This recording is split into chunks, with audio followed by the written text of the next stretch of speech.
Hi, I'm HC. For weekly videos on self-knowledge and self-discovery, like this video and hit the subscribe button. It will be a tremendous help for the future of this channel. Here are the 4 steps on how to remain calm. Step 1. Accept. To accept is to appreciate that you're not in control of most things happening. It is to appreciate that it's not necessarily that everything happens for a reason, but rather everything happens and we create reasons for them.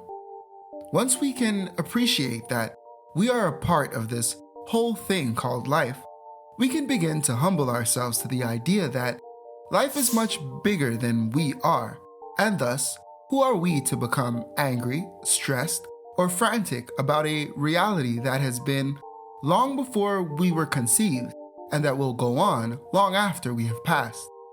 To accept does not mean to become passive.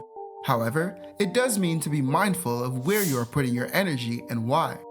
It is to be cognizant that the most frantic of your energy cannot change a wave of the sea, a color of the grass, or a spread of a tree. To accept is to appreciate that life is always happening and energy is always being shared. It is up to you to direct energy in a favorable manner and to work in harmony with things that you perceive are for you and refuse to hold on to things that are not. Knowing to accept will help with remaining calm because it is the act of looking at the bigger picture in order to take the most constructive actions towards your objectives. Be calm, accept, and move on. Step 2. Find your center. In this context, to find your center means to come back to square one. When we are stressed, irate, or angry, it is common to get distracted and subsequently become heavily influenced by things that are not us or truly of our nature. In the moment, we forget who we truly are and begin to completely adopt attitudes that are not necessarily a reflection of who we strive to become. Finding your center means to look inside of you and find your peace before taking action forward. Think of this like aiming a bow and arrow before firing the arrow at your target. When you choose to act emotionally or outside of your center, it is similar to having a blindfold on and firing 100 arrows, hoping that one will stick and hit the target. In that scenario, although you may have the tools to hit your target by firing senselessly, no matter how well equipped you are to deal with the situation, you are likely to not be able to succeed at the outcome you are looking for. And even worse, you are bound to cause damage in unintended areas of your life. To find your center is to introspect and come back to the seat of your consciousness, where everything is made possible, so that you are able to make the best and most effective decisions in every circumstance. It is to appreciate who you are and to never confuse what you seem to be with what you really are.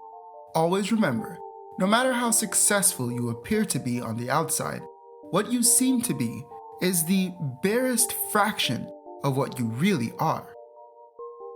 Step 3. See no evil. Open your mind. In this context, to see no evil is to be mindful of what you are paying attention to, but also to be aware of the impact of your perspective on what you see and experience. It is often the case that when things do not go our way, we think negatively of the situation, and thus make the situation out to be much worse than it actually is. To see no evil implies to open your mind to the possibilities that reality is trying to present, and to always remember that life is happening for you, not to you. Every moment is necessary to build upon the person that you are becoming. It is then up to you to analyze the situation and work with what you are presented to create what is destined to come. Think of it this way. Let's say you are a person that has always been afraid to speak up for yourself, and on the job, you are passive and agreeable because you did not want to disappoint anyone and cause any friction, ever. But one day, on the way to work, your car breaks down. In this moment, you may become super frantic because you have never had any issues before, and you never even took a day off of work. You think this is the worst thing that could have ever happened to you. Yet in this moment, you are forced to do the exact thing that you have always been afraid to do. In this moment, you must confront your fear and call your boss and tell them what happened. In this moment, you must stand up for yourself, have an uncomfortable conversation, and possibly bring about friction to the perfect world you have created. You could think of this as the most negative and bad thing to ever happen to you and believe that your world is working against you. Or you could avoid seeing evil and open your mind. This very moment is what will help you know that yes, you can stand up for yourself. And although you may cause inconveniences, you deserve the space you occupy, and life goes on. Opening your mind will help you to remain calm because it is understanding that even now, in this turmoil, life is working for you. It is just up to you to find out how. By opening your mind, you could appreciate that this negative is the genesis to a positive shift in your life. Never be tempted into thinking evil through seeing evil. You are the master of your reality. Finally, step 4, love. In this context, to love is to respect and appreciate that everything is everything. By opening your heart and acting in love, you dissolve and disarm all opposition and encourage your own inner peace. Love is an essence that dissolves all prompters.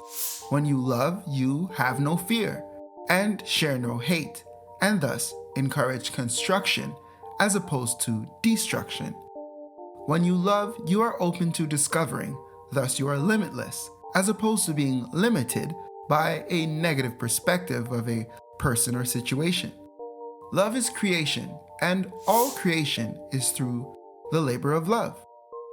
With love, you appreciate things happening in your life because they are not imagined to be good or bad.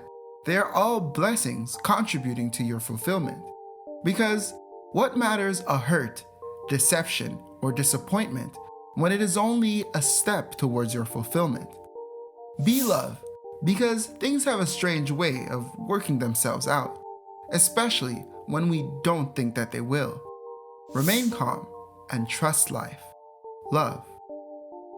Knowing how to remain calm encourages inner peace and the ability to transform a perceived negative into a constructive element on your life journey.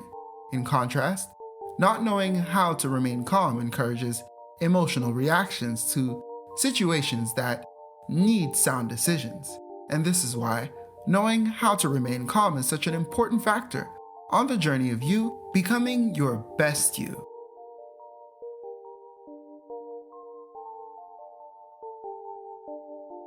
How do you remain calm in stressful or annoying situations? I would love to hear your opinions in the comment section. Thank you for watching this video until the end.